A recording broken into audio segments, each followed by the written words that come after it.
I wasn't even supposed to be on that road. That's what keeps messing with my head the most. It was late, past midnight, and I was driving through a stretch of road that barely even showed up on my GPS. I had taken a wrong turn somewhere about 20 miles back, thinking I could cut through a more direct route instead of backtracking. Dumb idea.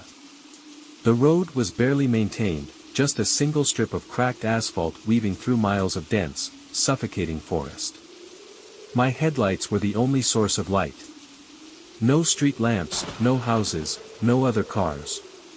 Just me and the endless dark trees pressing in from both sides.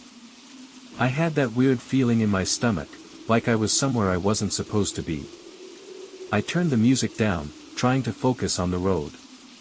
The silence felt too heavy. The wind rustled the trees, and every now and then, I thought I saw movement in my peripheral vision, just beyond the reach of my headlights. Just trees swaying. Or at least, that's what I told myself. Then it happened. Something darted out from the trees. I barely had a second to react before I slammed the brakes. There was a heavy thud, a jolt that rattled my entire car, and for a split second, I saw it illuminated by my headlights, a blur of brown fur and long, spindly legs. Shit, I gasped, gripping the wheel so hard my knuckles turned white. The thing scrambled up almost instantly, its movements jerky and unnatural, and then, it ran. Not limping, not dazed, just running, disappearing back into the blackness of the forest. I sat there, breathing hard, my heart hammering. A deer. Had to be a deer. But something was off. It moved too fast after the impact. And those legs, they looked too long. I exhaled shakily and glanced at my rearview mirror. Nothing. Just darkness swallowing up the road behind me.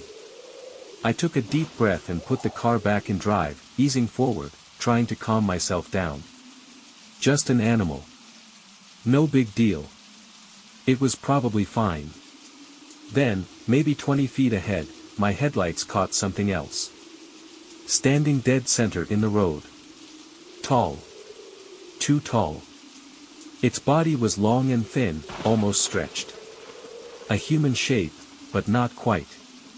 Its skin was dark, blending into the shadows, but the head, God, the head, was that of a deer. Or at least, something like one. A huge set of antlers twisted upward, and where its eyes should have been, two glowing white orbs stared directly at me. My breath hitched. It didn't move. Just stood there. Watching. Every instinct in my body screamed at me to turn the car around, to reverse, to do something. But I was frozen, staring back at it, my hands gripping the wheels so tightly they ached. Then, it moved. Not a step. Not a slow advance. It charged. Straight at my car. I slammed the gas. But at that exact moment, the car stalled. The engine choked out, sputtering like it had just died, and panic shot through me like ice water. The thing was almost on me. I fumbled for the door handle, my hands shaking so badly I could barely grasp it. I didn't think. Didn't plan. I just ran, into the dark forest. The second I hit the tree line, I knew I had made a mistake. The forest was pitch black. My only light had been the headlights of my car, and now, as I stumbled forward, branches scraped against my arms and face, clawing at me like skeletal fingers. The air was thick, damp, and filled with the earthy scent of wet leaves and rotting wood. My breathing was loud, too loud. My heart pounded so violently in my chest that I could feel it in my throat. Behind me, I heard the thing. Crashing through the trees. I didn't dare look back. I just ran, feet slipping on the uneven forest floor, dodging between trunks, barely able to see where I was going. The only thing I knew for certain was that it was following me. I could hear it, the heavy thuds of something large moving fast. Too fast. The sound was wrong, its footsteps were uneven, like it wasn't running on normal legs. More like hooves pounding against the dirt, but with an unnatural weight, like something wearing hooves, not born with them. Then, silence. I stopped, chest heaving, trying not to make a sound. My hands were shaking so badly I had to clench them into fists. I crouched behind the thick trunk of a tree, forcing myself to slow my breathing. Every sound in the forest felt amplified. The distant hoot of an owl. The rustling of leaves. The soft creaking of branches shifting under some unseen weight. I stayed there for what felt like hours. Then, a single twig snapped. Close. Too close. My breath caught in my throat. The sound had come from just a few feet away. Slowly, carefully, I turned my head. And there it was. Standing just beyond the tree I was hiding behind. Tall. Silent. Its antlers stretching up like twisted, skeletal hands. It didn't move at first. Just stood there, its glowing eyes scanning the darkness. Then, it did something that made my stomach drop. It sniffed the air. It was looking for me. I felt my whole body go stiff, my muscles locking up as pure, animalistic terror took hold. I bit down on my lip, trying not to breathe, not to make a single sound. The thing let out a slow, rattling exhale, the sound sending chills up my spine. Then, it took a step closer. I squeezed my eyes shut, pressing myself against the rough bark of the tree, willing myself to be invisible. Another step. It was just on the other side of the trunk now. I could hear it breathing. A slow, heavy inhale. A long, rattling exhale. I was dead. I knew I was dead. Then, a howl in the distance. It wasn't human. Some kind of animal, maybe a coyote. But whatever it was, it made the creature jerk its head up sharply, turning toward the sound. It hesitated. Then, it sprinted off into the trees. I stayed frozen, my entire body trembling, until I was sure it was gone. Then, finally, I let out the breath I'd been holding, feeling my whole body sag against the tree. But I wasn't safe. Not even close. I had to get out of this forest. Fast that I didn't move for a long time. I was too afraid. My legs felt weak, like they might give out the second I stood up.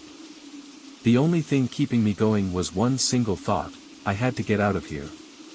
I forced myself to move, inching away from the tree, stepping carefully to avoid snapping twigs or rustling too many leaves.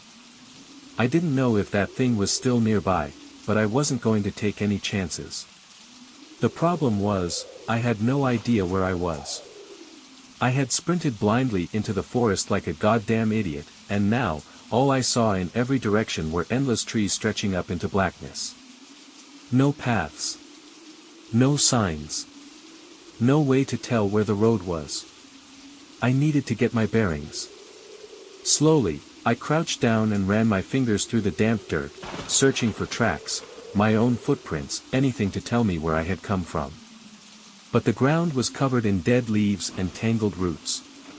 I could barely even see in the darkness, let alone track my own movements. Calm down. Think. I took a deep breath, trying to control my shaking hands. If I had been running away from my car, then logically, I just needed to turn around and go the opposite direction. Right? I glanced around.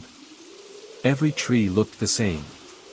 A wave of panic started creeping in, my chest tightening as I realized I could be walking deeper into the woods without even knowing it. Then, another sound. A rustling. Not the wind. Not an animal. Something deliberate. I froze, my blood turning to ice. It was behind me. I didn't turn around. I couldn't. My body refused to move. Every instinct screamed at me to run, but I knew, if I ran again, I wouldn't make it. I heard breathing. That same, slow, rattling breath. It was right there. I clenched my teeth, forcing myself to stay still. I could feel it watching me.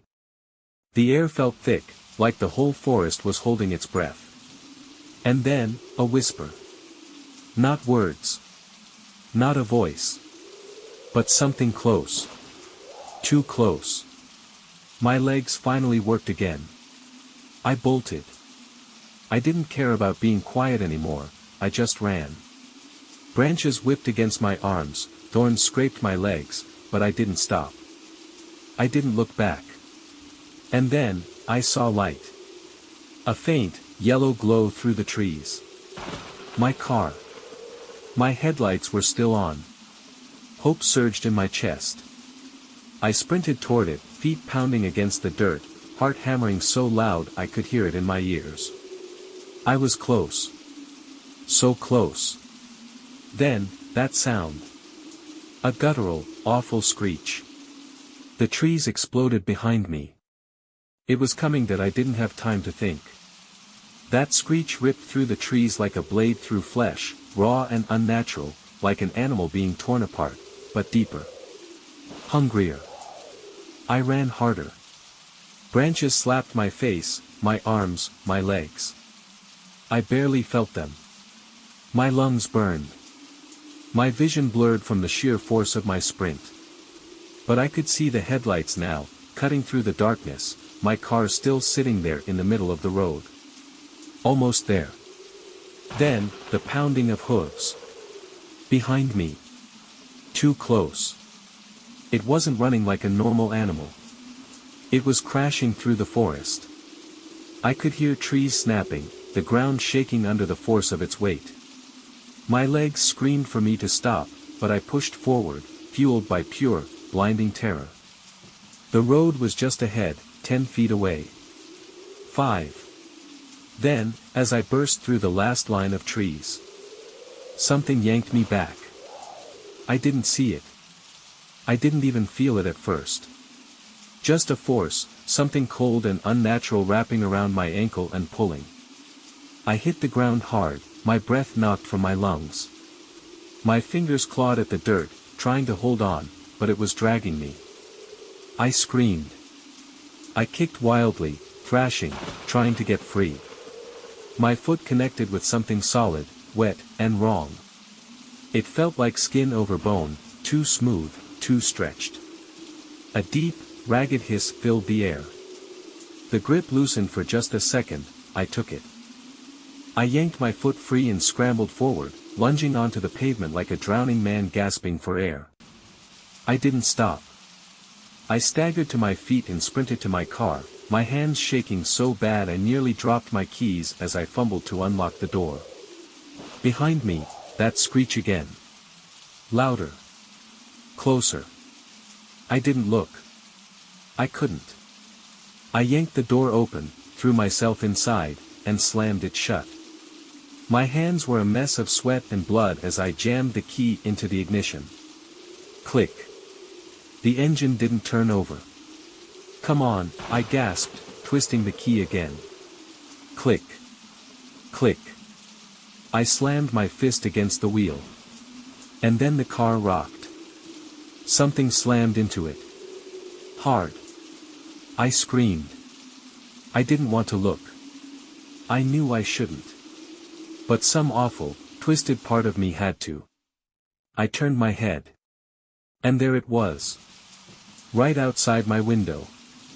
The deer skull. The twisted antlers. Those glowing, empty eyes boring into mine. It was so tall. Taller than the car. Its skin was stretched too tight over its long, unnatural limbs, like it had been stuffed into the wrong body. And its mouth. Oh, God.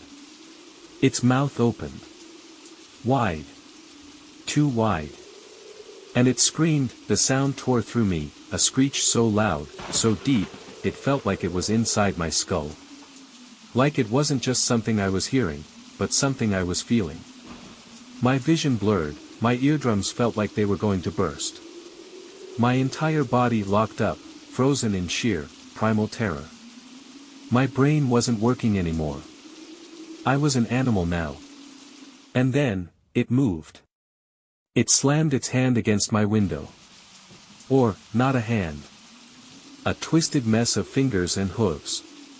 The impact rattled the glass, left behind a smeared, wet imprint like something had bled on it. That snapped me out of it. I twisted the key again. The engine roared to life. I didn't think, I just slammed my foot on the gas. The tires screeched, burning rubber as my car lurched forward. My heart was hammering so hard I thought I might pass out. My hands were slick on the wheel, barely able to grip it. But I didn't care. I just needed to go. For a second, I thought I made it. Then, the weight. The car dipped violently. Something had jumped onto the roof.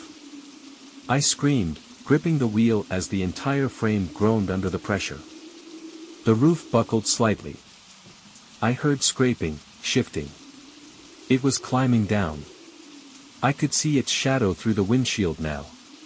Its antlers scraped across the glass, leaving deep, jagged lines. I did the only thing I could think of.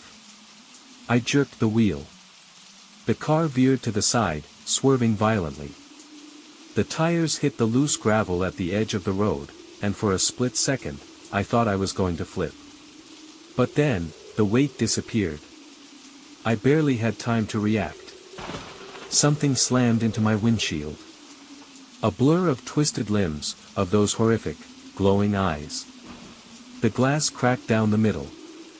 I didn't stop. Didn't slow down. I pressed the gas as hard as I could. And then, nothing. The road was empty. I drove for miles. My knuckles were white, my breath ragged, my whole body shaking so hard I thought I might lose control of the wheel. But I didn't stop. Not until I saw lights. A gas station. I pulled in, barely managing to put the car in park before I collapsed against the steering wheel, my breath coming in ragged, uneven gasps. I was safe. At least, that's what I told myself. But even now, I don't think it ever really left that I couldn't breathe properly for a while. I sat in the driver's seat, hands still gripping the wheel, my mind trying to catch up with what had just happened. My body was trembling so violently I thought my teeth might start chattering. I was covered in dirt and blood from the wild run through the forest, and my shirt was soaked through with sweat. I thought about calling someone. The cops, a friend, anyone who would listen. But the thought of telling them what happened, how could I explain it? I'd sound insane. So I sat there, staring at the station lights in a daze, trying to convince myself that I was fine. But every time I closed my eyes, I saw those glowing eyes, that twisted, deer-like thing standing in front of me. It had been real. I was still shaking when I finally managed to open the door and step out of the car.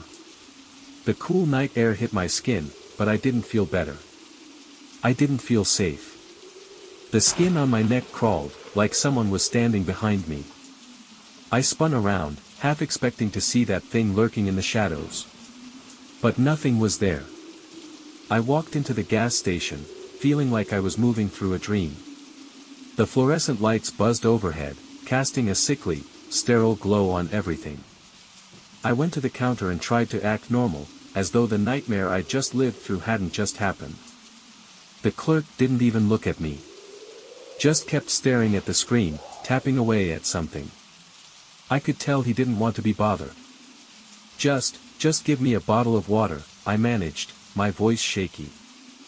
I paid quickly, hands still trembling as I grabbed the bottle and left. I didn't feel any safer there, but I needed to be away from the car. I needed to be away from everything. As I walked back outside, my gaze drifted toward the road I had just come down. The forest loomed in the distance, dark and silent. It felt like it was watching me. I couldn't shake the feeling that it was still out there, waiting. I had to go home. I told myself that. It wasn't rational, but the thought of sitting in the parking lot all night was worse. I couldn't stay there. I went back to the car, started it, and left the gas station behind. But with every mile, I felt my nerves tightening again. Every dark shadow, every flicker of movement at the edge of my headlights, sent a shock of panic straight through me. The entire drive back felt like a blur. The world outside the car was a haze of dark shapes and fleeting lights. I kept checking my rearview mirror, almost afraid to look, but also afraid not to. Every time I glanced, I expected to see those glowing eyes, that thing running behind me, keeping pace. But when I pulled into my driveway, nothing followed me. There was nothing in the rearview mirror but darkness. I stepped out of the car and stood there for a second, looking at the road, my hands shaking as I fumbled for my keys. My mind kept flashing back to the forest. To its eyes. I thought I was finally safe. I thought I could go inside, take a shower, and pretend this was some twisted dream. But even as I closed the door behind me, the weight in my chest didn't lift. It wasn't over. It was only just beginning. I lay in bed that night, every creak of the house, every rustle of wind outside, making my heart race. I couldn't shake the feeling that something was out there. That it hadn't let me go. I tried to sleep, but every time I closed my eyes, I saw it. Its face. Its eyes. I will never forget that I didn't sleep that night. Not a minute. Every time I closed my eyes, I saw the twisted figure, its glowing eyes staring through me like it knew everything. The air felt heavy, oppressive, like the walls were closing in. Every creak of the house made me jump, my heart pounding. But eventually, I convinced myself that it was over. That I was safe. I kept telling myself it was just my mind playing tricks, trying to make sense of the terror I had felt. I thought maybe it had been some kind of hallucination. Maybe the stress of the night had gotten to me. I tried to go about my days like nothing happened. I went to work, I ran errands, I saw friends. But every time I was alone, my thoughts drifted back to that road, to the forest. To the thing that chased me. The thing that wouldn't let me go. One night, about a week after it happened, I went out for a drive. Not for any real reason. Just to clear my head, I guess. I didn't think it would be a big deal. But the second I turned down that road, the same one I had fled from, it hit me. I couldn't stop myself. I kept driving, even though every instinct told me to turn around. The headlights cut through the darkness, the trees stretching out on either side like black, skeletal hands. The air was cold, and I could almost feel the forest watching me. I drove for miles, the only sound the hum of the tires on the asphalt. The silence was suffocating. Then, it happened. A flash of light. A pair of glowing eyes, just like before. I slammed on the brakes, heart skipping a beat. My breath hitched in my chest. But there was nothing. The road was empty. I sat there, staring into the darkness, waiting for something to move. Waiting for it to show itself again. But the longer I sat there, the more I realized, I was never going to escape it. It would always be there. It would always be waiting, just beyond the edge of the light. And I would never forget what I saw. What it was. Because deep down, I knew the truth. That thing wasn't just some animal. It wasn't just a bad dream or some trick of the mind. It was something else. Something older. Something that hunts. And it's still out there.